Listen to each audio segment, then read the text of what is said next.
gerakan sosial.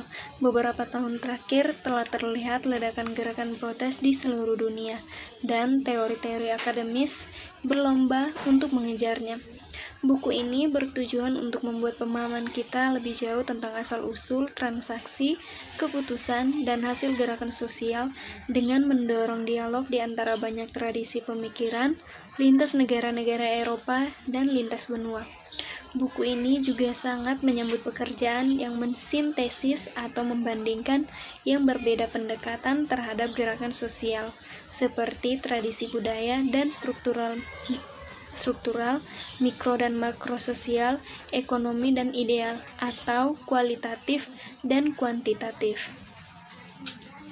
Konteks historis, diskursif, dan peraturan dari migrasi genting di Prancis dan Jerman telah secara signifikan dibentuk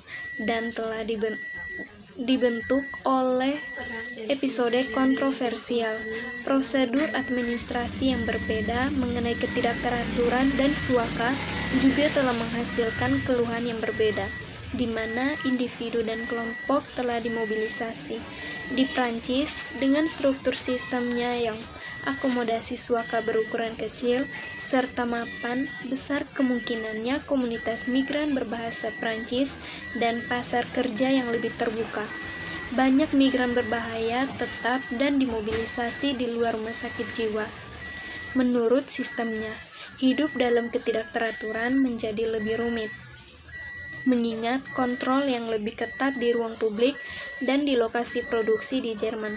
Oleh karena itu, sebagian besar migran genting memilih dan terpaksa ke dalam sistem suaka sebagai gantinya.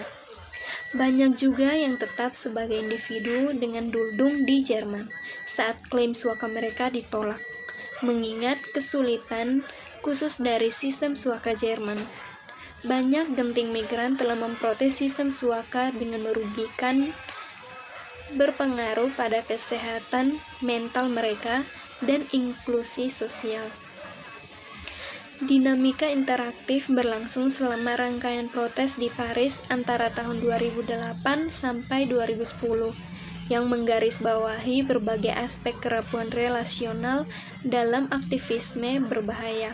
Pertama, konstelasi aktor dalam protes menunjukkan fakta bahwa gerakan untuk hak-hak migran menghubungkan asosiasi hak migran, serikat pekerja kiri, dan otonomi kolektif Mous Sans Papiers, dan juga mencerminkan homogenitas yang dipertanyakan. Hal ini membuat mobilisasi paling baik dipahami sebagai arena perdebatan, di mana berbagai pemain dengan minat yang sangat berbeda berinteraksi.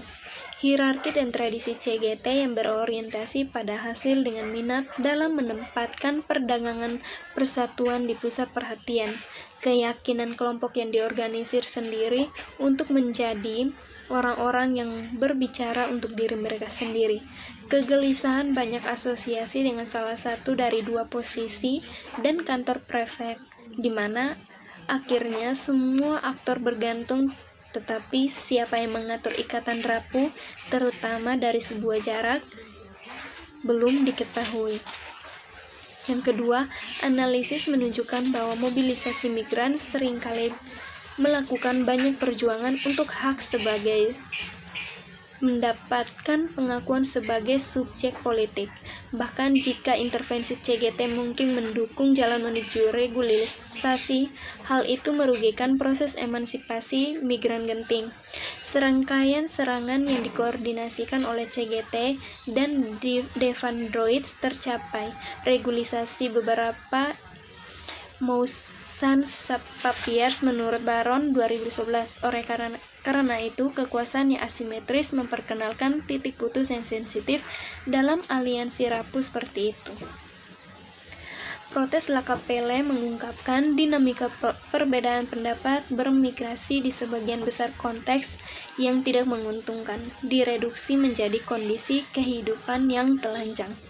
Pencarian migran terdampar di jalan-jalan Paris, miskin, dan tergantung tentang bantuan pemerintah dan masyarakat sipil, karena kehidupan yang genting dan ketergantungan pada negara.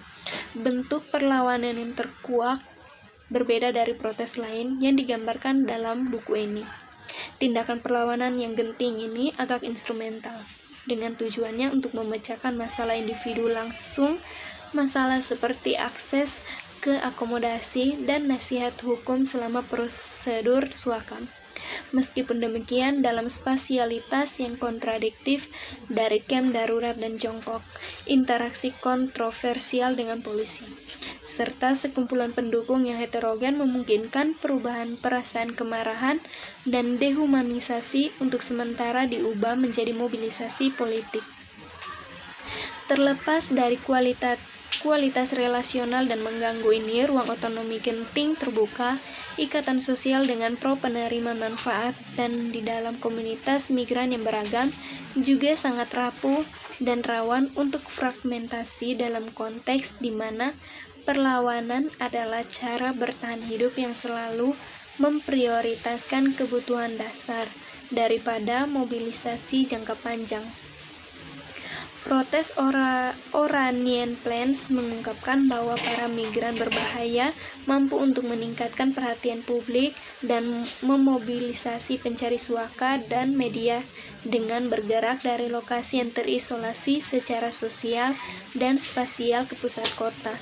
Dalam mengorganisasi kem protes pusat, pawai, dan turbus, mereka benar-benar meninggalkan posisi mereka yang dikecualikan dan mengartikulasikan klaim atas perkotaan dan sentralitas sosial. Relokasi dari pinggiran yang ditunjuk, fasilitas suaka ke ruang dalam kota selanjutnya merusak rutinitas ketidaktampakan atau viktimisasi migran yang genting melalui media yang secara luas cakupannya, dan dengan ini mereka memanfaatkan sumber daya yang dibutuhkan untuk mempertahankan politik mobilisasi. Kem menghasilkan medan magnet dengan menarik beragam dukungan lingkungan dari mana pencari suaka sebelumnya telah terputus. Cerita dan opini bisa jadi bersama dan identitas kolektif dikembangkan. Meskipun luar biasanya heterogenitas aktor yang terlibat, memiliki akibat individu dari berbagai latar belakang dan mengorganisir puluhan acara protes dan menempatkan diri mereka sebagai subjek politik di ruang publik. Keputusan pemerintah Jerman untuk melanjutkan deportasi ke negara yang dilanda konflik menimbulkan eksistensial seperti itu dan mengancam di antara para migran berbahaya di Afghanistan. Individu dan kelompok dalam kontak reguler dan pencari suaka Afghanistan, baik dari diaspora dan kelompok pendukung migran, segera merasakan benih kepanikan perjanjian penerimaan kembali yang telah ditanam. Konfrontasi ini dengan kecemasan, tapi juga dengan keakraban mereka sendiri dengan konteks kekerasan di Afghanistan, sehingga memicu kemarahan yang mendalam di antara sekelompok kecil orang Afghanistan dan Jerman dengan biografi pemindahan paksa dari Afghanistan. Sebuah kejutan moral mendorong mereka untuk mengambil tindakan dan bekerja pada konvergensi komunitas pengasingan masyarakat yang sangat terpecah menurut garis etnis, agama, dan ideologi. Para pencari suaka yang secara langsung berisiko dideportasi lebih dulu dan cenderung bereaksi dengan strategi adaptasi diam, dan mereka berharap tembus pandang daripada suara akan memungkinkan mereka untuk tinggal di Jerman. Dalam konteks yang ambigu ini, individu dan kelompok dari diaspora Afghanistan memainkan peran penting dalam dinamika mobilisasi melalui pertemuan berulang dalam pengaturan yang tidak memiliki tujuan politik, seperti acara olahraga dan budaya.